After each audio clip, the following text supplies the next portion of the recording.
The slam of the door in my face echoed through the entire residential street. Jessica, my oldest daughter, had just shut me out without mercy.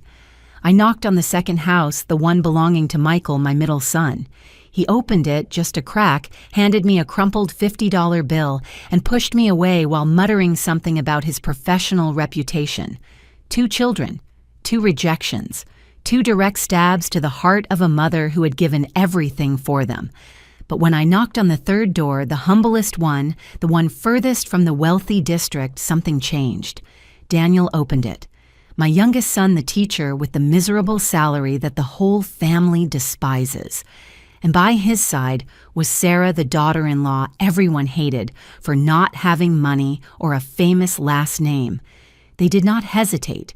They welcomed me in from the cold as if it were the only right thing to do in the world. That night, sitting on their worn-out sofa, I heard them whispering in the kitchen about selling their wedding rings to get me food. They did not know I could hear them. They did not know who I really was. And when the next morning my lawyer Robert appeared with the security team at that tiny house, when the truth came to light in front of everyone, the faces of Jessica and Michael no longer showed contempt. They showed terror, because they had just lost everything. Let me take you back to the beginning, to the exact moment I decided to do this test, to the night I understood that I had created monsters with my own money. It all started 3 weeks earlier in my office on the 23rd floor. I am Linda Miller. For 35 years, I built a textile empire that supplies the main clothing chains across the continent. When my husband died 12 years ago, everyone thought the company would collapse. The partners bet on my failure. The competitors sharpened their knives, waiting to divide the remains. But I did not crumble. I worked 18 hours a day. I learned every aspect of the business my husband managed. I negotiated with banks, with international suppliers, with difficult clients who did not respect a woman in this industry. I swallowed humiliations that would have broken anyone, and I did not just keep the company afloat, I multiplied it by 5. And do you know who I did all that for? For my 3 children, to give them the life I never had, so they would never feel the bite of hunger like I felt as a child. So they would have opportunities. Education opened doors everywhere. Jessica studied in Switzerland.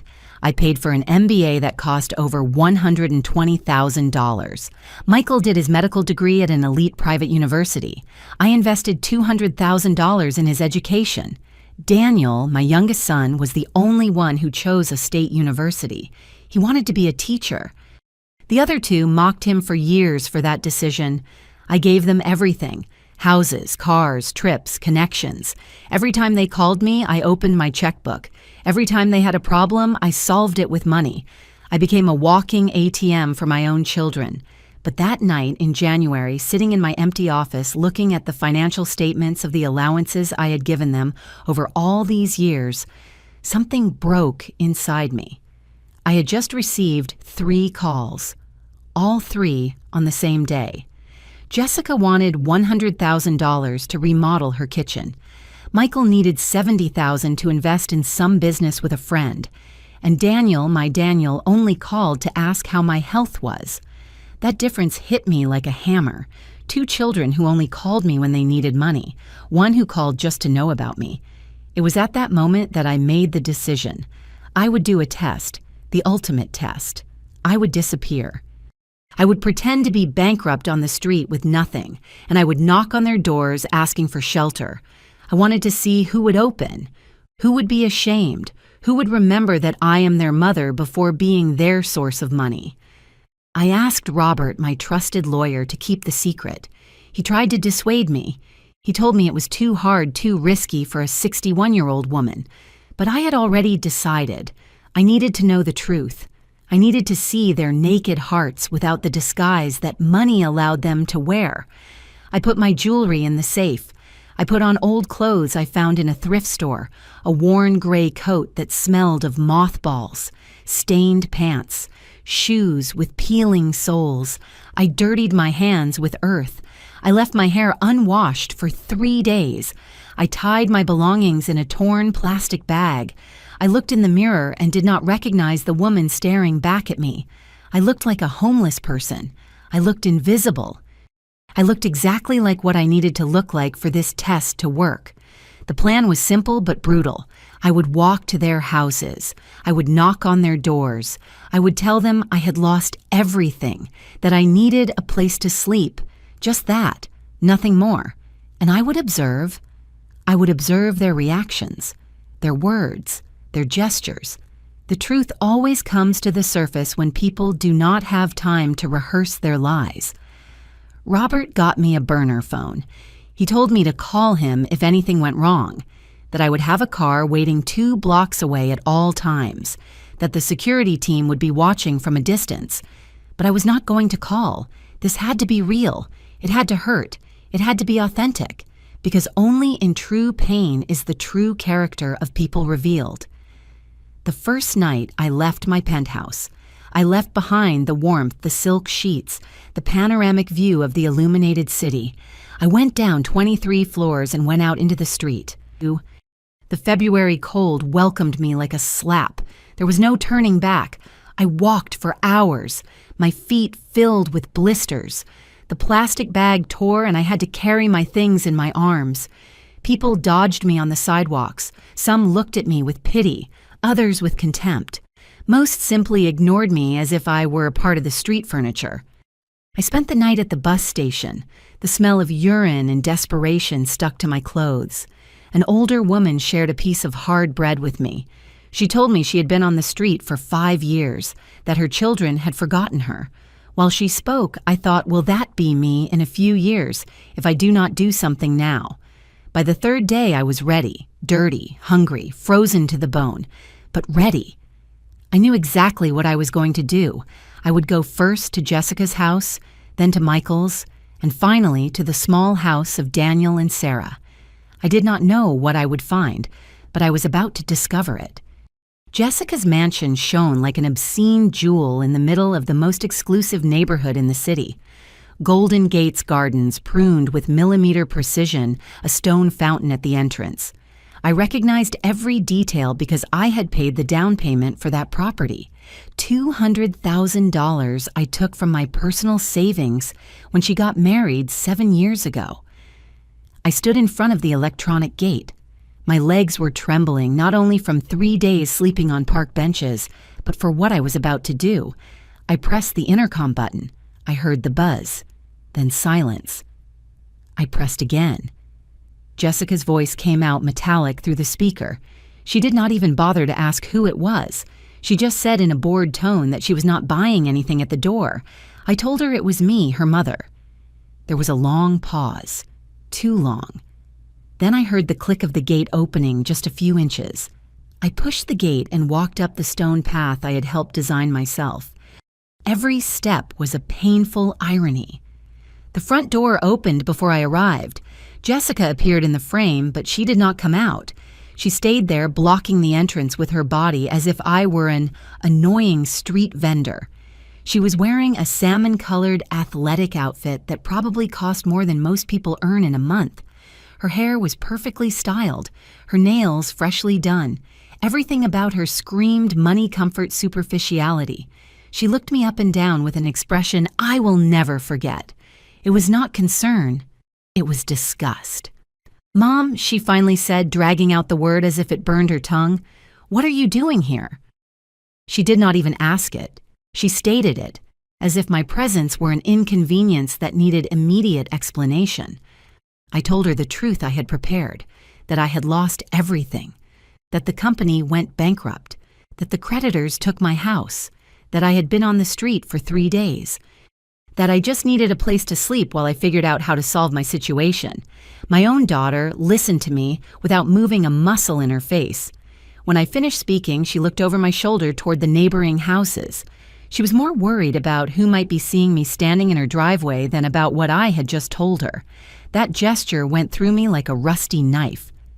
"Mom, this is not a good time," she said, lowering her voice. "Robert has an important dinner with partners tonight. I can't deal with these types of situations right now." Situations.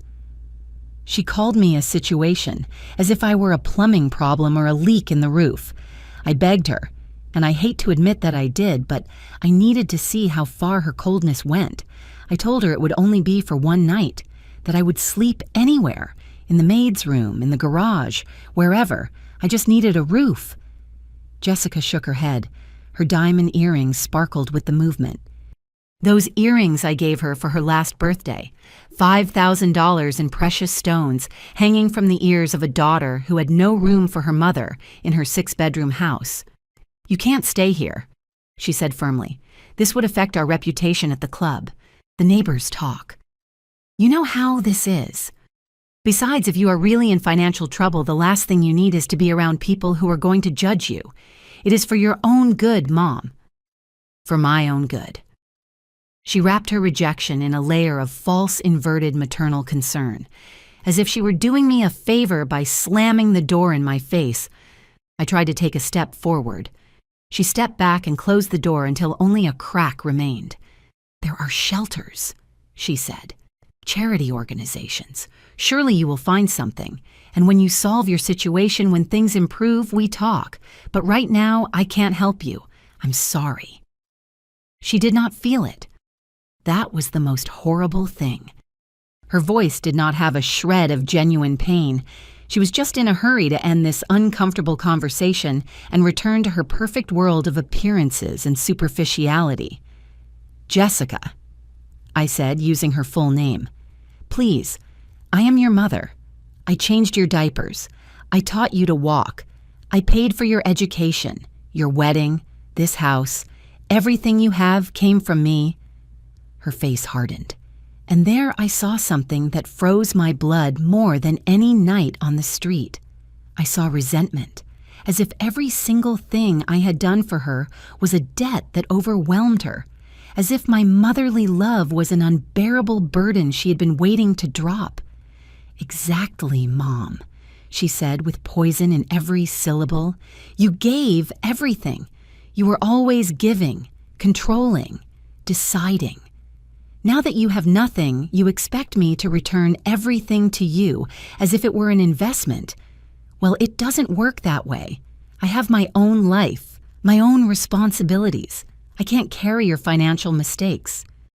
The door closed. I heard the deadbolt turning. The sound of that metal sliding was like hearing the coffin of our relationship closing forever. I stood there looking at the solid mahogany wood I had helped pay for. Through the side window, I saw Jessica walk back to her living room, pick up her phone dial, and start talking to someone while laughing. I walked away from that house feeling something worse than sadness. I felt empty, as if a part of me had stayed on the other side of that closed door. The daughter I raised, the girl who hugged me when she had nightmares, the young woman who cried on my shoulder when her first boyfriend dumped her no longer existed. She'd been replaced by this cold woman who valued the opinion of her neighbors more than the well-being of her own mother. I walked 2 miles until I reached the neighborhood where Michael lived. My feet were bleeding inside the broken shoes. Hunger made me see black spots every time I moved my head too fast. But I kept going because I needed to complete this test. I needed to know if all my children were the same or if there was any humanity left in any of them. Michael's house was more modern than Jessica's, all glass and steel, minimalist, cold, like him. I rang the doorbell and waited. This time, there was no delay. Michael opened the door almost immediately as if he had been expecting a delivery or something. His expression when he saw me was genuine shock. "Mom," he exclaimed, and for a second I thought maybe he would be different. "What happened to you?" He seemed worried. His eyes scanned my dirty clothes, my greasy hair, the torn bag I was carrying. He took a step toward me, and I thought he would hug me. He didn't. Instead, he looked quickly to both sides of the street, just like Jessica. The same concern for appearances, the same fear that someone would see them with me. "Come in quickly," he said, ushering me inside, but closing the door immediately behind me as if he were hiding evidence of a crime. I stayed in the foyer. He did not invite me further inside. I kept my distance as if my poverty were contagious. "What happened?" he repeated. "Where have you been? Why didn't you call?" I told him the same story. Bankruptcy, losses, street, need for temporary shelter. Michael listened to me with his arms crossed. I saw his brain working. I saw the calculations forming behind his eyes. He was not thinking about how to help me. He was thinking about how to get rid of me in the fastest and least problematic way possible. When I finished speaking, he sighed. A long, tired sigh, as if I were a difficult patient in his office, and not his mother. Mom, I have a reputation to maintain. I am a cardiovascular surgeon. My patients are important people, politicians, businessmen. If anyone finds out that my mother is living on the street, that affects my practice. You understand, right? No, I told him with total honesty. I don't understand. Michael took out his wallet. The leather was Italian. I recognized it because I had given it to him for his birthday 2 years ago. It cost $800. He took out some bills, $50 in total. He held it out to me, but without getting close, as if he were afraid to touch me. Take this, he said. Go to a cheap hotel, rest, take a shower. When you are presentable, we can talk about how to solve your situation, but you can't stay here. I have surgeries tomorrow morning. I need concentration. I can't have this distraction. Distraction. His homeless mother was a distraction. I did not take the money. I stood there staring him straight in the eyes, looking for some trace of the boy who used to run to my arms when I came home from work. The boy who told me that when he grew up, he would buy me a big house so I would never have to work so hard. That boy had died at some point, and I hadn't even noticed the funeral. Michael, I said with a broken voice, I spent entire nights studying with you for your medical exams. I brought you coffee at 3 a.m. when you stayed up reviewing. When you couldn't pay for textbooks that cost $500 each, I sold my jewelry to buy them for you. And now you offer me $50 and call me a distraction. He clenched his jaw. The bills were still extended between us like a physical barrier. Mom, it's not personal, he said with that clinical voice he probably used to give bad news to his patients' families. It's just that right now I am not in a position to help you the way you need. I have my family to support, my own expenses. I can't simply carry another person. Another person. That was me to him. Another person. Not his mother. Not the woman who sacrificed her own dreams to finance his. Just another person who needed something from him and inconvenienced him. I took the $50. Not because I needed them, but because I wanted to see if even that pathetic gesture would cause him any kind of emotion. Nothing. His face remained neutral, professional, distant, as if he had just completed an unpleasant but necessary business transaction. Now I need you to leave, he said, pointing to the door. Seriously, Mom, I have to wake up early. I can't be dealing with this right now. When you stabilize, call me and we'll see what we can do. But you have to understand that I also have my limits. He put his hand on my shoulder, not with affection, but with firmness. He was guiding me toward the exit. He was literally pushing me out of his life. When we reached the door, he opened it and signaled me to leave. The cold night air hit me again. Take care, he said. And honestly, Mom, you should have been more careful with your investments. At your age, you should already have everything secured. This shouldn't be happening. He was blaming me. He was telling me this was my fault, that if I was on the street, it was because I had been irresponsible. The son whose $200,000 education I paid for was giving me lessons on financial management while kicking me out of his house. The door closed. This time, I didn't hear the deadbolt because Michael had already disappeared inside his house before I even finished walking down the porch steps. He didn't even stay to make sure I got away safely. He simply closed it and left. I stood under the yellowish light of the garden lamp. The $50 were crumpled in my hand. I looked at them as if they were poison. This dirty paper was what my relationship with my son was worth. $50. Less than what he probably spent on any random dinner. I put the money in my pocket. I would use it later. Not for me, but to remind myself that this had happened, that this was real, that my 2 oldest children had rejected me on the same day without even blinking. 2 doors closed, 2 children lost. I had one left, Daniel, my youngest son, the one who chose to be a teacher when everyone told him it was a waste of talent, the one who married Sarah, a girl from a humble family who worked cleaning offices when they met, the one the whole family looked at with pity mixed with disdain. I have to confess something that shames me. I had also looked down on them, not openly, but inside. When Daniel introduced me to Sarah, I expected more. I expected a girl from a good family. I expected useful connections. I expected someone who would elevate my son's status, not someone who would keep him in economic mediocrity. At family gatherings, Jessica and Michael made hurtful comments. They said things like, "What a pity Daniel settled for so little," or "Imagine if he had met someone with ambition." And I didn't defend them.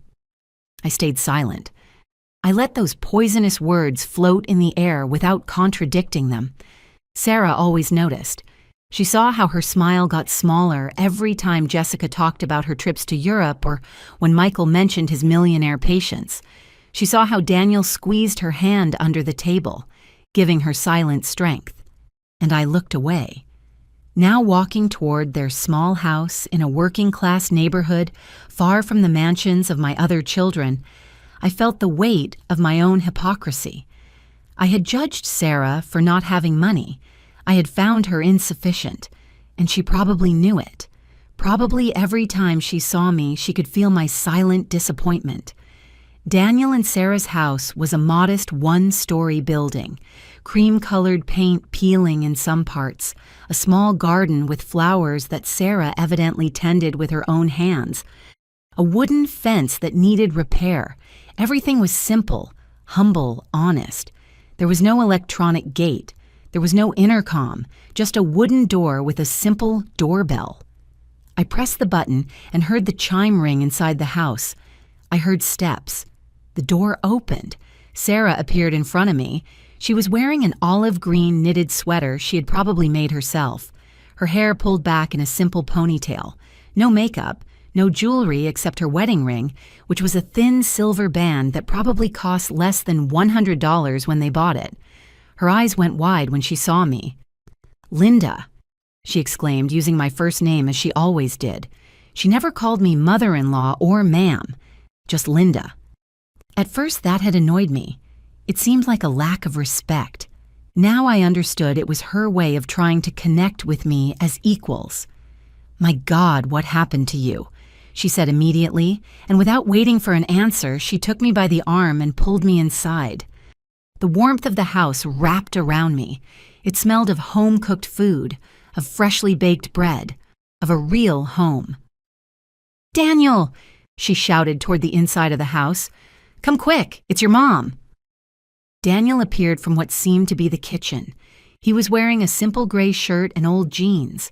When he saw me, his face went through a rainbow of emotions: surprise, worry, pain, and something else I didn't see on Jessica and Michael's faces: genuine love.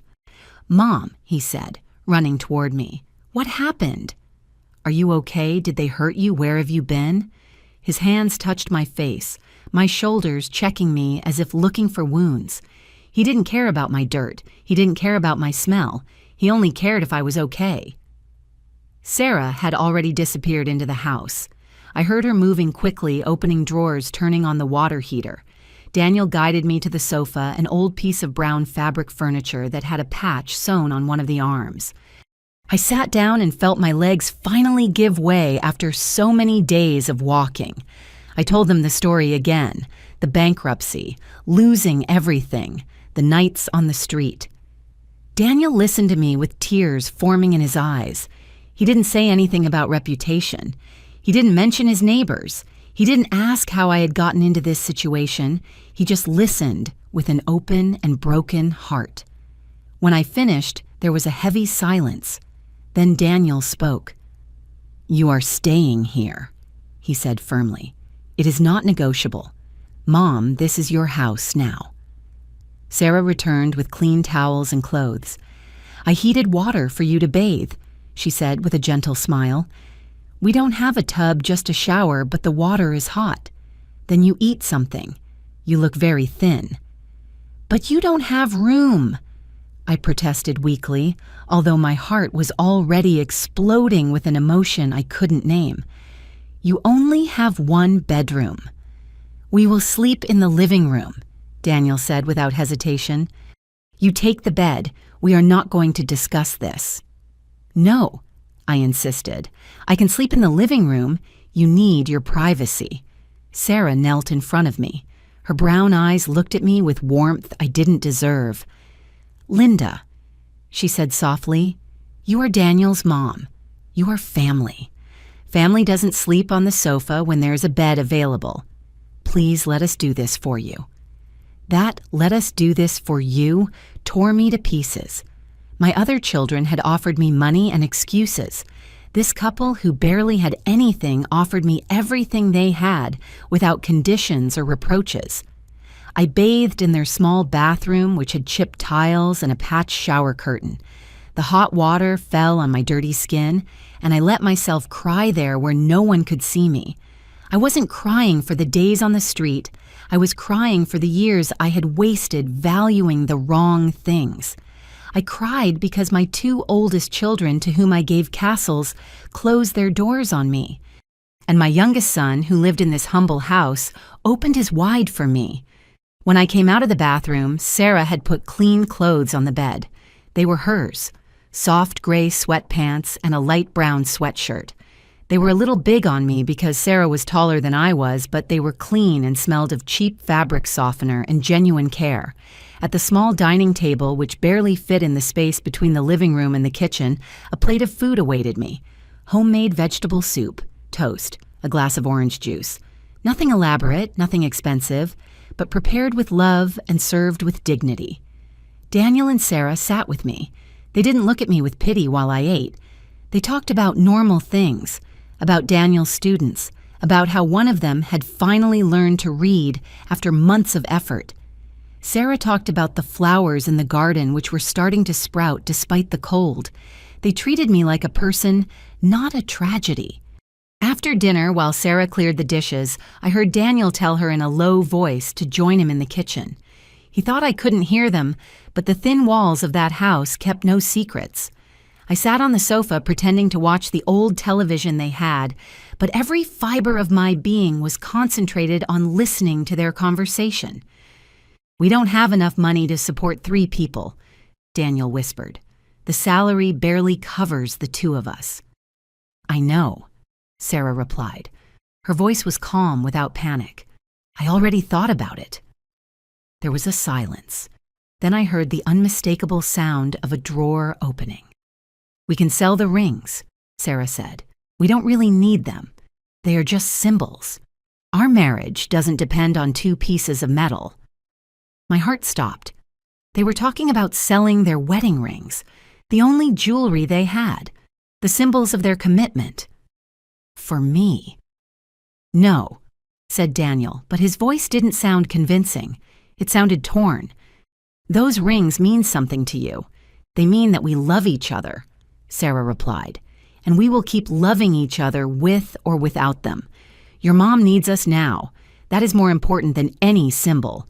Tomorrow I'm going to the pawn shop. They'll probably give us about $300. With that, we buy food for the month and see how we go on." $300. That was all their rings would be worth at a pawn shop, and they were willing to hand them over without thinking twice. Meanwhile, Jessica had $5,000 earrings hanging from her ears and didn't let me into her house. Michael carried an $800 wallet and gave me $50 as if it were a generous handout. "I love you," I heard Daniel say. His voice was broken. "I don't know what I did to deserve you." "Nothing," Sarah replied with tenderness. "It's not about deserving. It's about choosing to do the right thing. Your mom raised you. She educated you. Now it's our turn to take care of her. That's how real families work." I closed my eyes tightly. Tears ran down my cheeks uncontrollably. This woman I had looked at with disdain.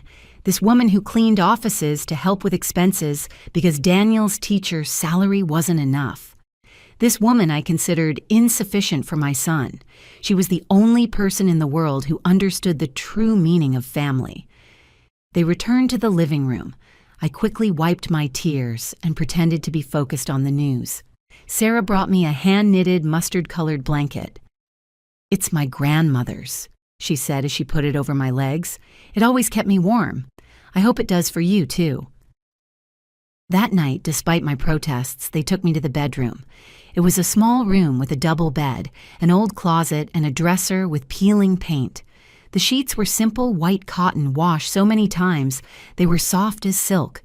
On the nightstand, there was a wedding photo of them. Daniel in a suit that was clearly borrowed. Sarah in a simple white dress she probably bought at some discount store. Both smiled with happiness so pure it hurt to look at it. "Please rest," Daniel said, kissing my forehead like he used to do when he was a child. "Tomorrow we figure out what to do, but tonight, just sleep peacefully. You're safe here."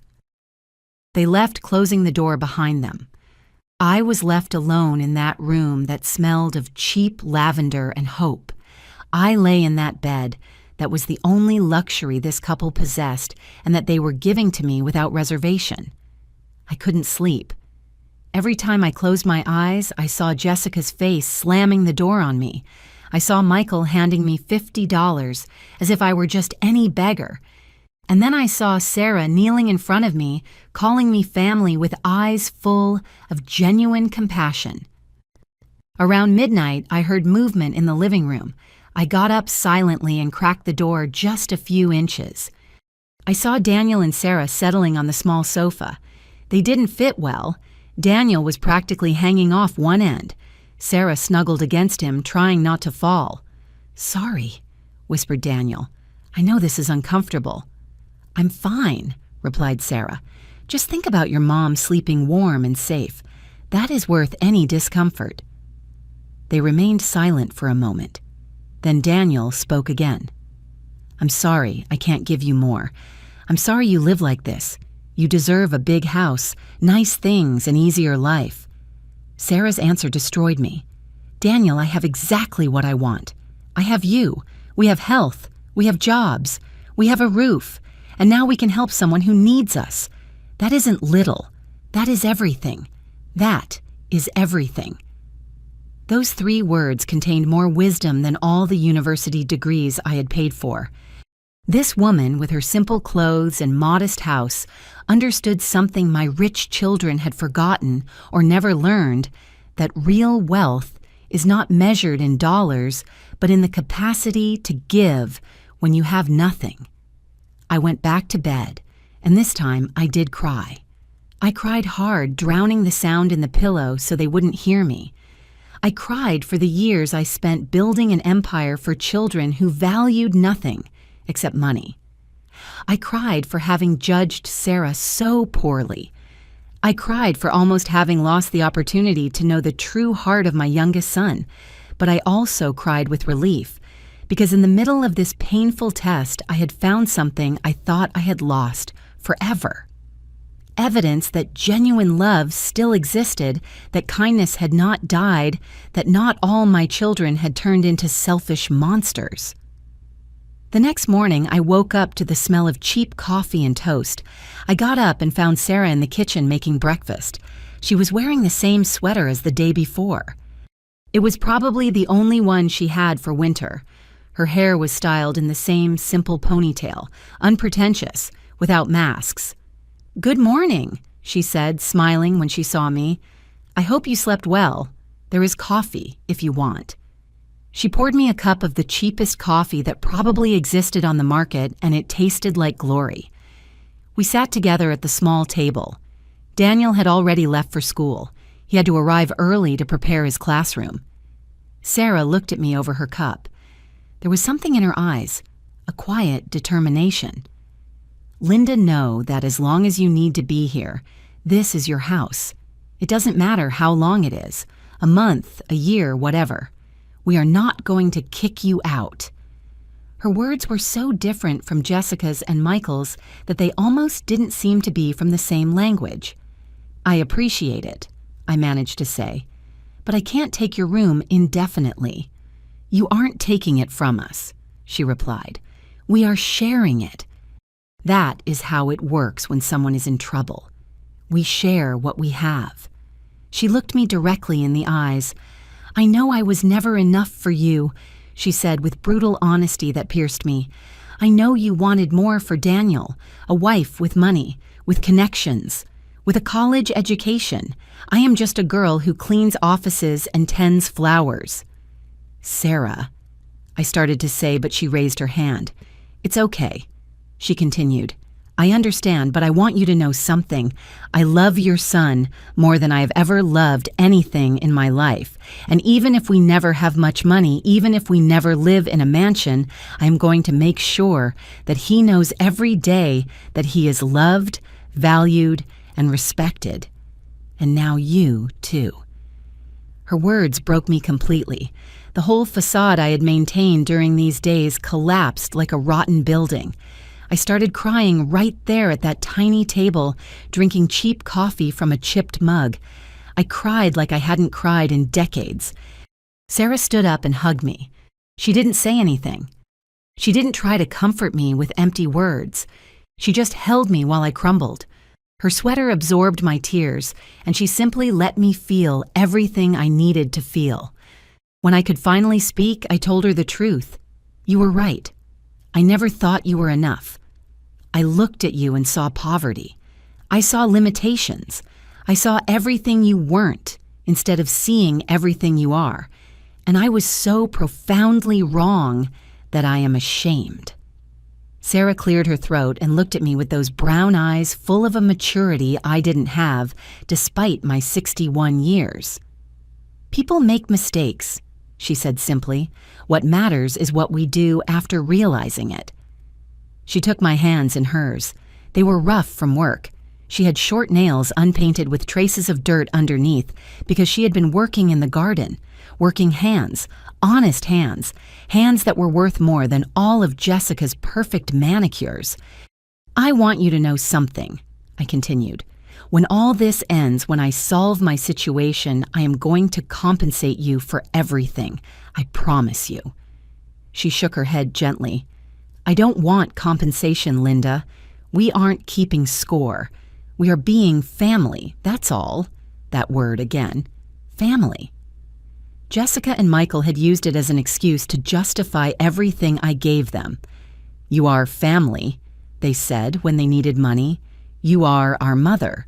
They argued when they wanted something. But when I needed them, that same word disappeared from their vocabulary. Sarah used that word differently.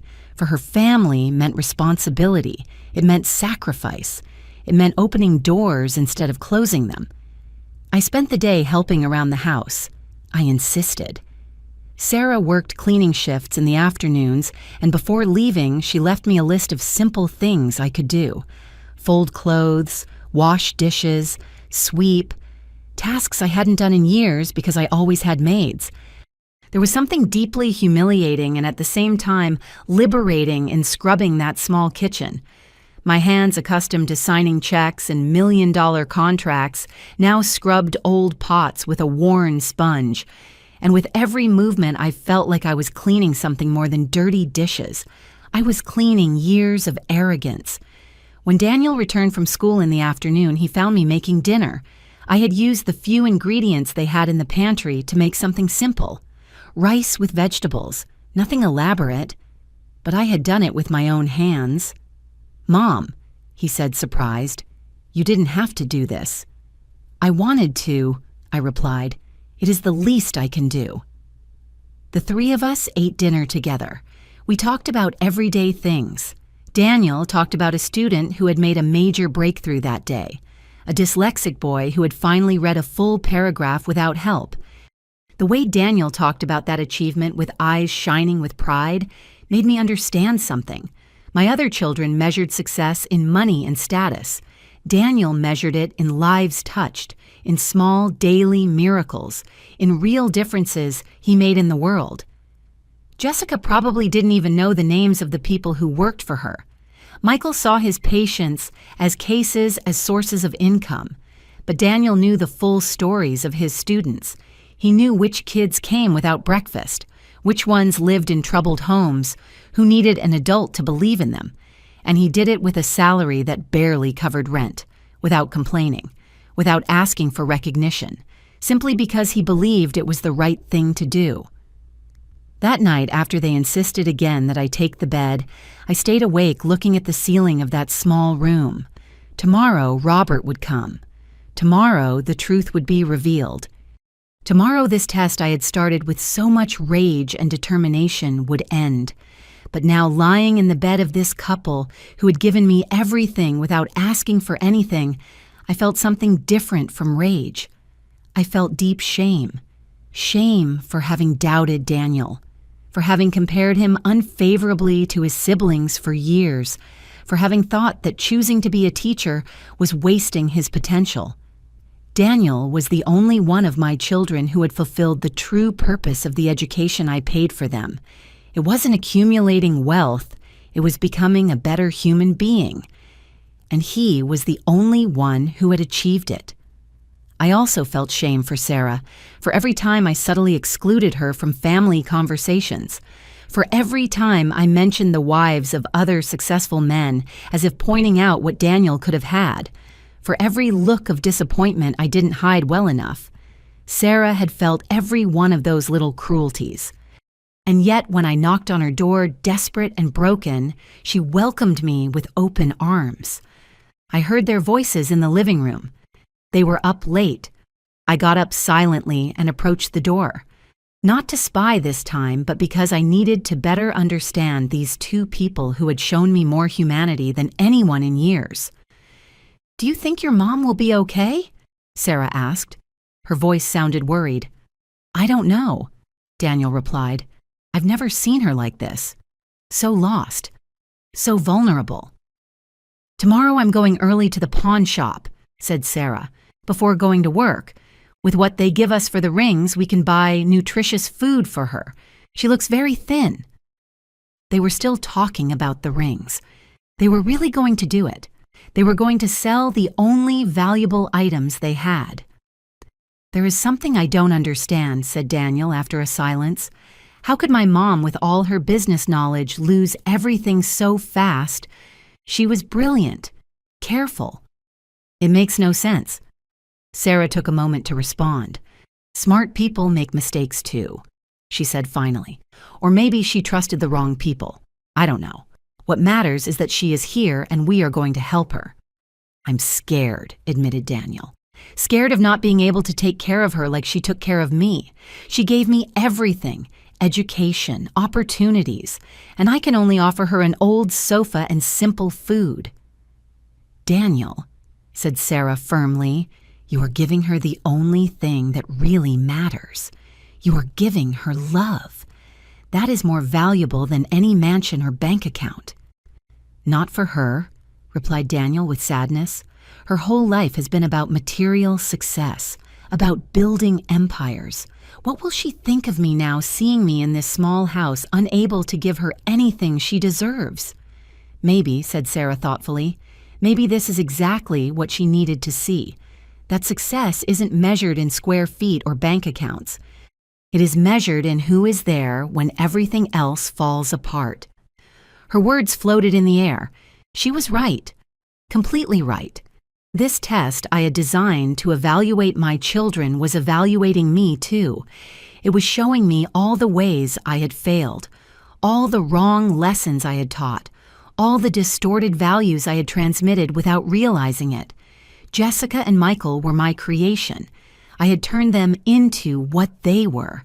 I had taught them that money solves everything, that appearances matter more than substance, that success is measured in material possessions, and they had learned the lesson perfectly. Only Daniel had resisted. He had chosen a different path despite my subtle disapproval. He had found in Sarah someone who shared values I had forgotten existed, and together they had built something Jessica and Michael would never have, a life with purpose and real meaning. I went back to bed with a heavy heart. Tomorrow, everything would change. Robert would arrive with the documents, with the truth, with the proof that I was never bankrupt, that this was all theater to reveal the true character of my children, and it had revealed much more than I expected. Not just about them, about me too. I finally fell asleep, emotionally exhausted, knowing that when the sun came up, the last act of this painful and necessary drama would begin. The act where the truth would come to light, where justice would be served, where scores would be settled, but also knowing that after tomorrow nothing would ever be the same again. The broken relationships with Jessica and Michael would probably never be repaired, and the relationship with Daniel and Sarah would transform in ways I still couldn't completely predict. The only thing I knew for sure was that these two human beings, sleeping on an uncomfortable sofa willing to sell their wedding rings for a woman who had looked down on them, deserved everything I could give them. And tomorrow I would give it to them. 6:56 a.m. I woke up before dawn. The burner phone Robert had given me was hidden in the inner pocket of my dirty coat. I took it out with shaking hands. It was 5:30 in the morning. I dialed the number I had memorized. Robert answered on the second ring. "Linda," he said with a sleepy but alert voice. "Are you okay? Did something happen?" "I'm fine," I whispered so as not to wake Daniel and Sarah. "It is time. Come at 9 in the morning. Bring the documents. Bring the security team. Everything as we planned." There was a pause. "Are you sure?" he asked. "Once we do this, there is no turning back." "I am sure," I replied. "More sure than I have been of anything in my life. See you at 9. I hung up and put the phone away. I sat on the bed watching the first lights of dawn filter through the cheap brown curtains. In a few hours, everything would change. The mask would fall, and I would have to face the consequences of what I had discovered. I got up and left the bedroom. Daniel and Sarah were still asleep on the sofa. They looked so uncomfortable it hurt to look at them. Daniel's arm hung to the floor. Sarah had her head at a strange angle against the backrest, but their hands were intertwined even in sleep. I made coffee in silence. I found bread in the pantry and toasted it. I set the table as best I could, small acts of service that were all I could offer them in this last moment before the truth exploded. Sarah woke up first. She saw me in the kitchen and smiled with that tired but genuine smile. "You got up early?" she said, stretching carefully so as not to wake Daniel. "I couldn't sleep," I admitted. "I was thinking." She approached and accepted the cup of coffee I offered her. "Thinking about what?" she asked curiously but without pressure. "About you two," I replied honestly. "About what you have done for me. About what you are willing to do." Sarah took a sip of coffee. Her eyes studied me over the cup. There was something in her gaze, a quiet intelligence, suggesting maybe she knew more than she let on. "Linda," she said slowly, "can I ask you something?" "Sure," I replied, although my heart started beating faster. "You don't have to answer if you don't want to," she continued, "but something doesn't add up. A woman like you with your experience, with your intelligence. How did you lose everything so fast, and why did you come walking to our houses instead of asking for help some other way?" I froze. Sarah was looking at me with an expression that wasn't accusatory but was curious. She waited for me to say something, to explain the inconsistencies her sharp mind had detected. Before I could answer, Daniel woke up with a groan. His back clearly hurt from the night on the sofa. "Good morning," he said, rubbing his neck. "What time is it?" "Almost 7, replied Sarah, but her eyes didn't leave mine. "We were talking." Daniel got up and approached us. He noticed the tension in the air.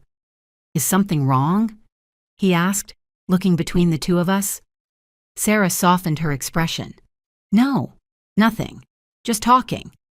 But I knew she knew, or at least suspected.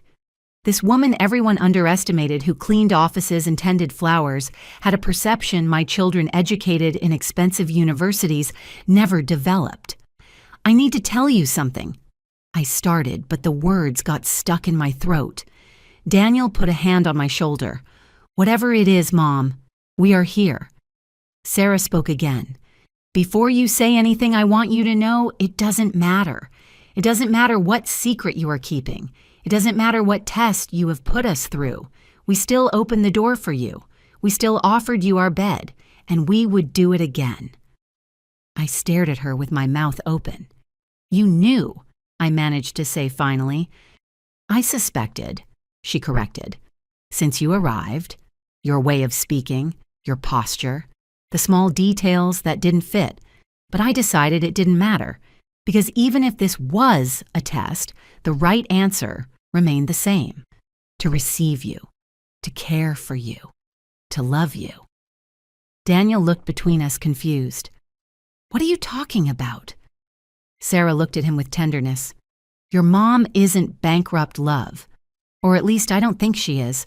I think this was a test to see how we would react." Daniel turned to me with eyes wide open. "Is it true?" he asked. Tears ran down my face. "Yes," I whispered. "It is true. I'm sorry. I'm so sorry." I expected to see rage. I expected yelling. I expected them to kick me out of the house with righteous indignation. But Daniel simply hugged me. He hugged me tight while I cried against his chest. "Why?" he asked finally. "Why did you do this?" "Because I needed to know." I replied between sobs. I needed to know who loved me for being their mother and who only saw me as a source of money. And I discovered things that broke my heart. I told them everything. About Jessica closing the door on me out of fear of what the neighbors would say. About Michael giving me $50 and pushing me out. About how only they two had received me without conditions. When I finished, Sarah said something I will never forget. "Then the test worked. You discovered the truth, and we discovered something too." "What did you discover?" I asked. "That we would do the right thing even when no one was watching," she replied. "That our values are real, not acted. That we are exactly who we thought we were," Daniel added. "And we also discovered that you need to heal Mom, because a mother who has to test her children's love like this is very hurt." He was right, completely right. I looked at the clock. It was 8:15. In 45 minutes, Robert would arrive with everything. With the documents proving my wealth, with the security team, with the evidence that would change everything. "There is something else," I told them. "At 9, my lawyer is coming, with documents. He is going to reveal who I really am, and there will be consequences for Jessica and Michael." "What kind of consequences?" asked Daniel. "I am going to rewrite my will," I replied. "They close their doors on me. I am going to close mine. You will inherit everything." Daniel stepped back as if my words had hit him physically. "No," he said immediately. "You can't do that, Mom. They are your children, too." "Children who rejected me when I needed them most," I replied with a firm voice. "Children who valued their reputation and comfort more than my well-being. While you and Sarah were willing to sell your wedding rings for me," Karina intervened. "Linda, I understand your pain. I understand your rage, but disinheriting your children won't heal what is broken. It will only create more resentment, more division. It's not about revenge," I argued, although deep down I knew there was some revenge in my decision. "It's about consequences. It's about teaching them that actions have results, that they can't treat people like trash and expect to keep receiving rewards." Daniel sat on the sofa with his head in his hands. "This is too much," he muttered. "I don't want your money, Mom. I never wanted it. I chose to be a teacher precisely because I wanted something more meaningful than accumulating wealth." "I know," I said, sitting next to him. "And that is why you deserve to have it. Because you don't seek it. Because you understand that money is a tool, not a goal." Sarah knelt in front of us. Her eyes went from Daniel to me. "Can I suggest something?" she asked carefully. "Please," I replied. "I need to hear a sane voice in the middle of all this." "Don't do anything permanent today," she said. "Let Robert come. Let the truth be revealed. But don't rewrite the will immediately. Give yourself time. Give time to Jessica and Michael, too. Maybe when they face what they did, when they see the real consequences of their actions, something changes in them. They won't change, I said bitterly. I know them. You knew them, corrected Sarah. But people can surprise us, for better or for worse. Give me a chance to be wrong about them. Daniel raised his head. Mom, if you really want to teach them something, teach them with your life, not with your death. Show them what true love looks like, what forgiveness looks like. Don't give them more money if you don't want to. It's okay. But don't cut them completely out of your life. That will hurt you more than them. His words hit deep. This son of mine, this good man who earned less in a year than his siblings spent on vacations, was giving me lessons in humanity that I desperately needed. What do you propose then? I asked. Let the lawyer come, replied Daniel. Let Jessica and Michael know this was a test. Let them feel the weight of what they did, but after that, offer them a chance for restoration. Not money, but relationship. If they want it, they will have to earn it. If not, at least you will know you tried. I looked at the clock. 8:30. Half an hour to decide how I would handle the most important moment of this test. Half an hour to decide if I wanted justice or reconciliation, revenge, or healing. I will call Robert, I said finally. I will tell him to come, but not to bring will documents, only the ones proving my real identity. Sarah smiled. It is a good start. I dialed Robert's number. Change of plans. I told him when he answered. Bring everything except the will papers. This is going to be a confrontation, not an execution. Understood, he replied. We will be there in 20 minutes. I hung up and looked at Daniel and Sarah. I don't know if I can forgive them, I admitted. I don't know if I can ever look at Jessica and Michael the same way. You don't have to know today, said Sarah. Forgiveness isn't a switch you turn on and off. It is a path, sometimes long and painful, but it is worth walking. The next 20 minutes passed in tense silence. We sat together in the small living room. Sarah made more coffee. Daniel changed clothes. I stayed in the borrowed sweatshirt and sweatpants. I wanted Robert to see me like this. I wanted to remember what it felt like to be on the other side. At exactly 9 o'clock, we heard vehicles stop outside. I looked out the window and saw 2 black SUVs. Robert got out of the first one along with his assistant. From the second vehicle, 4 men from the security team got out dressed in formal suits. The contrast was absurd. This humble house in this working-class neighborhood suddenly invaded by this display of power and money. The neighbors started peeking out their windows. Some came out to their front yards to see what was happening. I knocked on the door before they could. Robert looked at me and for a moment didn't recognize me. Then his eyes went wide. "My God, Linda," he whispered, "you look terrible." "Thanks," I replied with dry irony. "Let me introduce you to the only 2 people who worried about how I looked when I arrived at their door." Daniel and Sarah approached shyly.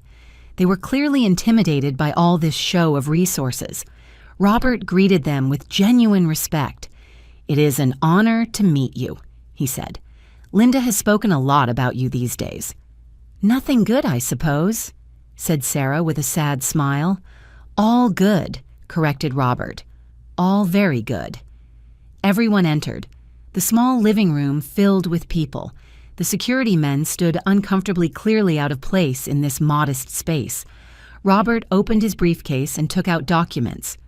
"These are the account statements for your companies," he said, showing me papers. "Everything is still running perfectly. The board of directors has handled daily operations in your absence as we agreed. There was no bankruptcy, no loss. It was all manufactured." Daniel looked at the numbers on the documents. His eyes grew wider and wider. "Mom," he whispered, "these numbers are real." Completely real, confirmed Robert. Your mother is one of the richest women in the country, and she pretended to be bankrupt to test her children. Sarah put her hand to her mouth. We had been willing to sell our rings, she said, almost voiceless, and you could have bought 1,000 rings without even noticing.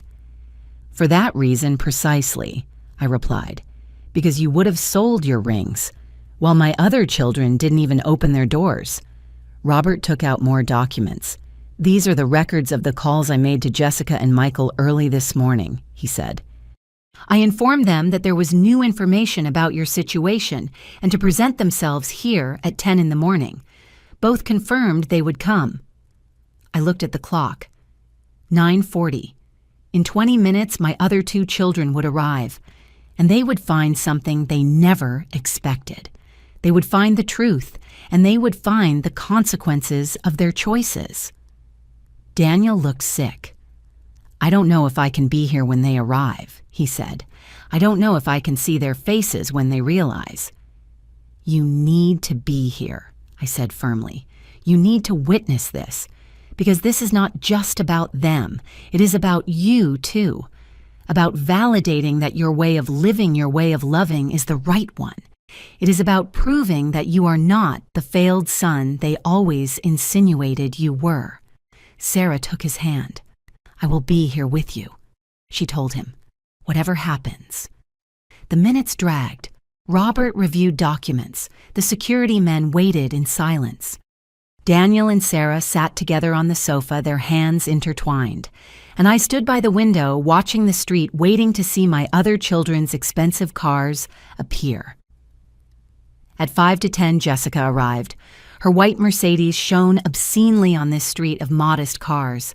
She parked and got out wearing huge sunglasses and a cream-colored coat that probably cost more than Daniel's monthly rent. 2 minutes later, Michael arrived. His gray BMW stopped behind Jessica's Mercedes. He got out, checking his expensive watch, clearly annoyed at having to be here. They met on the sidewalk in front of Daniel's house. I saw them talking. Jessica gestured toward the house with evident contempt. Michael shrugged. Neither of them seemed happy to be here. They walked together toward the door. I could hear their voices before they knocked. Why would Mom's lawyer visit here? Asked Jessica with evident disgust. In Daniel's house. This is ridiculous. I have no idea, replied Michael. But let's do this fast. I have a surgery at 1. They knocked on the door. Daniel looked at me with panic in his eyes. I nodded. He took a deep breath and opened it. The expression on Jessica and Michael's faces when they saw Daniel was of barely disguised annoyance. What are you doing here? Asked Jessica, as if Daniel were an intruder in his own home. I live here, replied Daniel with a trembling voice. It is my house. Jessica entered without waiting for an invitation, Michael behind her. Their eyes scanned the small room with poorly hidden contempt. They saw Robert with his expensive suit. They saw the security men. They saw the documents scattered on the table. And then they saw me. Jessica froze. Mom, she exclaimed, what are you doing here? She turned to Robert. You told us you had information about our mother's situation, not that she would be here. Oh, she is definitely here, said Robert with a tone I had never heard from him. Cold professional. Devastating, Michael looked me up and down. I was still wearing Sarah's borrowed clothes. My hair was still not professionally styled. I still looked poor. Did you get money to come all the way here? He asked, with that condescending tone he probably used with indigent patients. I didn't need money, I replied. I was already here. I have been here for 3 days, since I knocked on your doors asking for shelter. The silence that followed was absolute. I saw how their brains processed the information, how the pieces began to fit. I knocked on your door first, Jessica. I continued. I told you I had lost everything, that I needed a place to sleep, and you slammed the door in my face because you were afraid of what the neighbors at the club would say. Jessica paled. I didn't know it was really you, she started to say. You looked like a homeless person. I thought it was some kind of scam. It was me, I said firmly. Your mother. Dirty and desperate. And you didn't care. I turned to Michael. And you handed me $50 as if I were an annoying beggar. You told me it affected your reputation, that I was a distraction. Michael opened his mouth, but no sound came out. His face had gone from arrogant to horrified. But Daniel and Sarah, I pointed to the couple sitting on the sofa, opened their door immediately. They gave me their bed, their food, their warmth, without asking questions, without worrying about appearances. They were willing to sell their wedding rings to help me.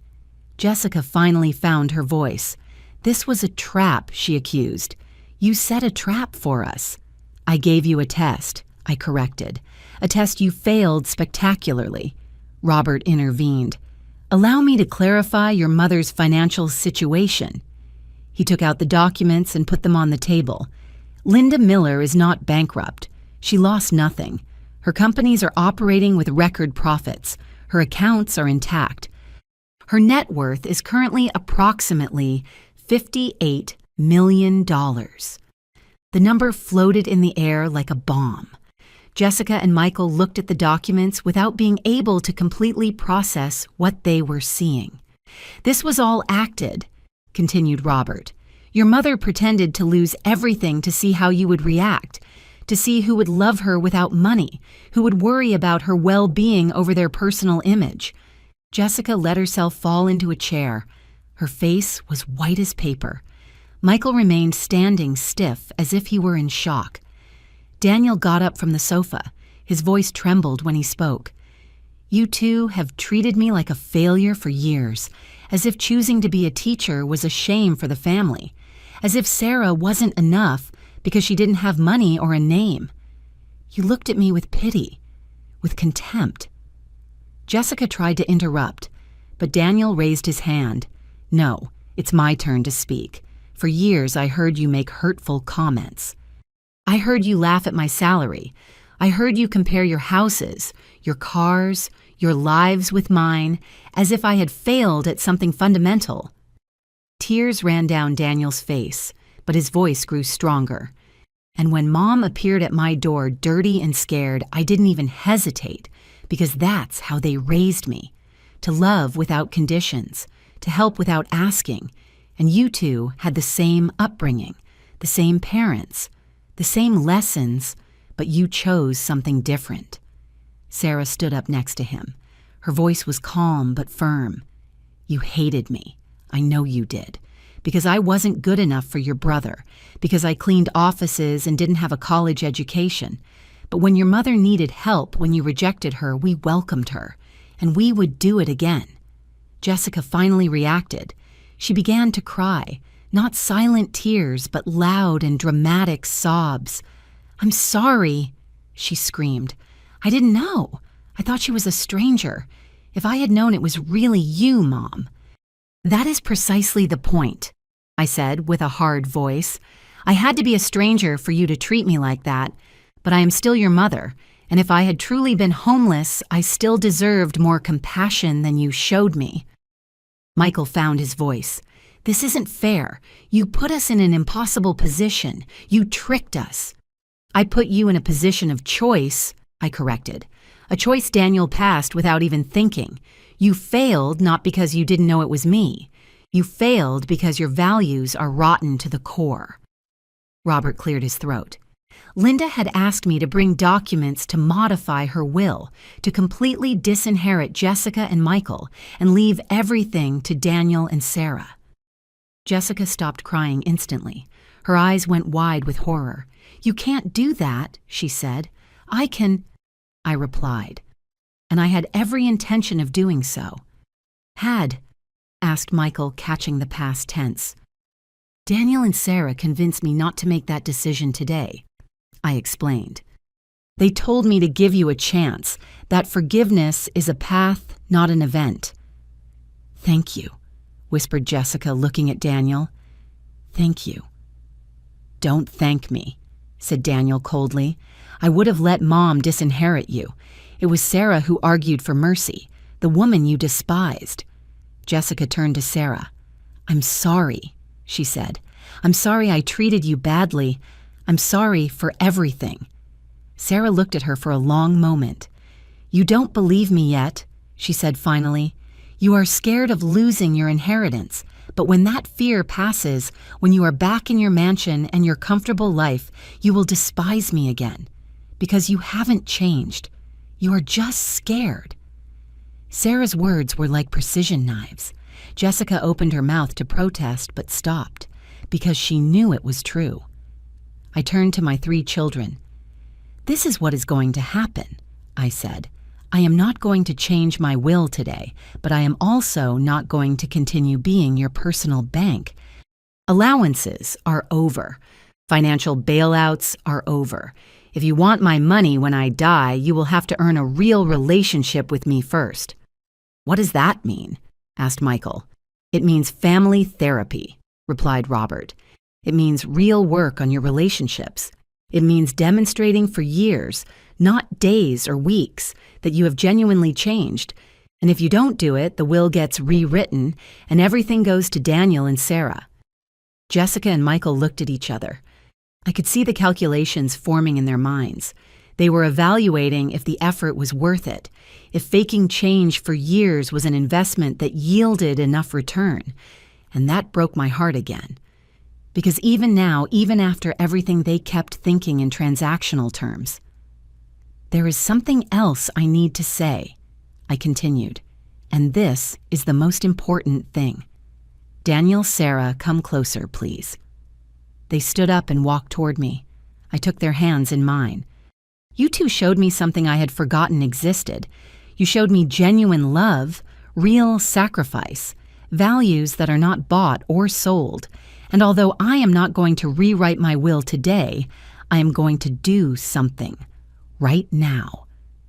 I looked at Robert. "The package we prepared," I said. "Bring it." Robert smiled and took a thick envelope out of his briefcase. He handed it to Daniel. "Open it," I told him. With trembling hands, Daniel opened the envelope. Inside were legal documents and a checkbook. He read aloud, "Property deed." His eyes went wide. "Mom, what is this?" "It is the deed to a house," I explained. "A real house, with 3 bedrooms, 2 bathrooms, a big garden for Sarah to plant all the flowers she wants, in a safe neighborhood near the school where you work. I bought it 2 days ago when I knew what you were going to do for me." Daniel looked at the document without believing what he saw. "We can't accept this," he said. "It is too much." "It is not a gift," I clarified. "It is recognition.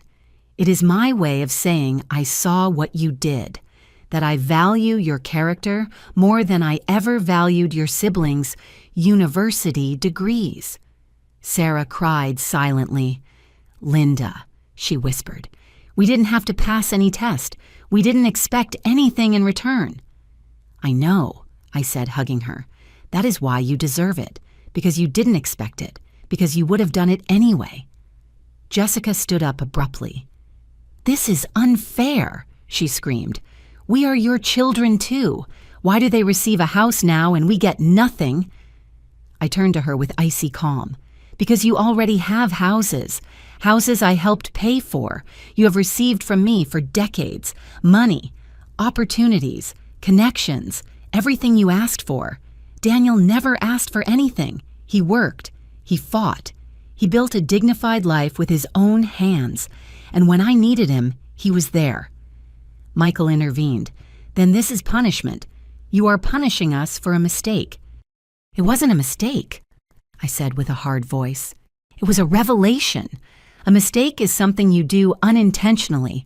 You consciously chose to close your doors on me. You chose your comfort over my well-being. Those were decisions, not mistakes." "But we regret it," insisted Jessica. "We are sorry." "Today you are sorry," I replied, "because you discovered I still have money, because you are afraid of losing your inheritance. But what about the regret when I was just a dirty woman at your door? Where was your compassion then?" The silence that followed was so dense it hurt to breathe. Jessica was crying again. Michael looked at the floor. Daniel and Sarah clung to each other, overwhelmed by everything. Listen to me well, all three of you, I said, looking at everyone. This family is broken. I contributed to breaking it. I taught you that money solves everything, that success is measured in possessions. Jessica, Michael, you learned that lesson too well. Daniel, you rejected it, and now we all have to live with the consequences. I turned specifically to Jessica and Michael. If you want a relationship with me, if you want me to consider keeping you in my will, here are the conditions. First, family therapy, all of us, every week, no exceptions. Second, I want to see you do community service. I want you to work with homeless people, see the faces of people like the one you thought I was. Third, I want real apologies. Not to me, to Daniel and Sarah, for years of contempt and condescension. And fourth, I continued, I want time, real time, not calls when you need something, but family dinners, genuine conversations, true interest in each other's lives. I want a real family, not a business transaction disguised as a relationship. That is asking a lot, said Michael weakly. It is the minimum, I corrected. It is literally the minimum you should want to do if you really care about me as a person and not as a walking inheritance. Jessica approached. Mom, she said with a broken voice, you are right about everything. I have become someone horrible, someone you never wanted me to be, and I don't know if I can change. But I want to try. Not for the money, but because I saw my future when you closed that door. I saw myself becoming an old and lonely woman in an empty mansion, and it terrified me. It was the first genuine thing I heard her say in years. Maybe there was hope, maybe not. Time would tell. Michael also approached. I also want to try, he said. I don't know how to fix this, but I want to learn. I looked at both of them.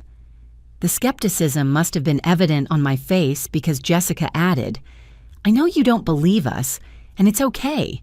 We haven't earned your trust, but give us the chance to rebuild it. Please. I looked at Daniel. He was the one who had suffered their disdain the most. What do you think? I asked him. Daniel took a deep breath. If they really try, if they really change, then yes, give them the chance. But if this is just an act, if they go back to their old patterns once the shock passes, then Mom must fulfill her threat. Sarah nodded in agreement. Everyone deserves a second chance, she said, but third chances have to be earned. It was settled. Those were the rules. Robert wrote it all down. He would make a formal document establishing the conditions for Jessica and Michael to remain in my will. If they failed any of the requirements during the next 3 years, they would be automatically removed. There is one more thing, I said, looking at Daniel and Sarah. I want you to know that whatever happens with your siblings, you will always have a place in my life. You saved me. Not from the street because I was never really there, but from becoming someone so bitter and cynical that I would have lost faith in humanity. Sarah hugged me. You saved us too, she whispered. You showed us that doing the right thing matters, that our values have meaning. We passed the next hour fixing details. Robert scheduled the first family therapy session. Jessica and Michael committed to the conditions. They signed documents. They made promises. I didn't know if they would keep them, but at least now there was a path, a possibility. And that was more than I had 3 days ago when I started this test. When finally everyone left, when the house went back to silence, I sat on the old sofa with Daniel and Sarah by my side.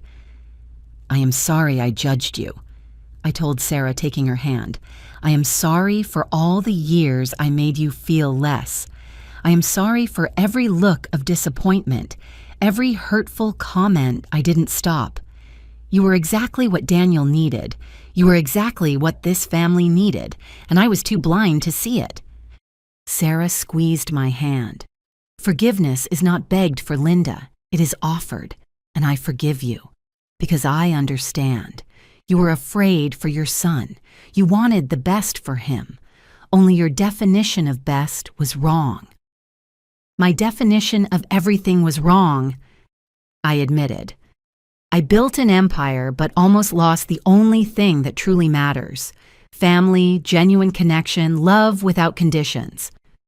Daniel put his arm around my shoulders. You didn't lose it, Mom. We are still here. And now you know who we really are. That is a gift. He was right. This horrible and necessary test had given me clarity. Pain, yes, but also clarity. I knew exactly where I stood with each of my children. I knew who loved me with or without money. I knew who would sacrifice something real for me. And I also knew something else. I knew the money I had spent my life accumulating was just a tool, nothing more. It didn't buy love. It didn't buy loyalty. It didn't buy the things that truly mattered. What mattered was sitting next to me on an old sofa in a small house.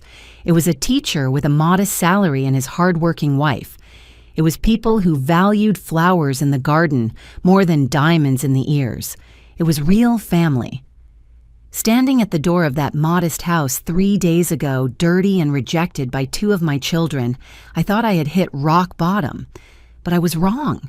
I had found something more valuable than all the money in my bank accounts. I had found the way back to what really matters. And although the path forward with Jessica and Michael was uncertain, at least now I knew the truth.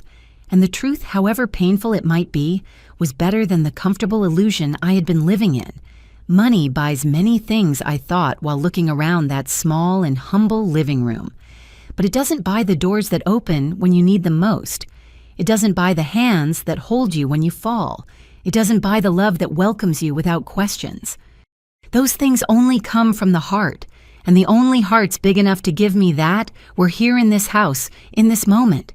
And that was worth more than $58 million.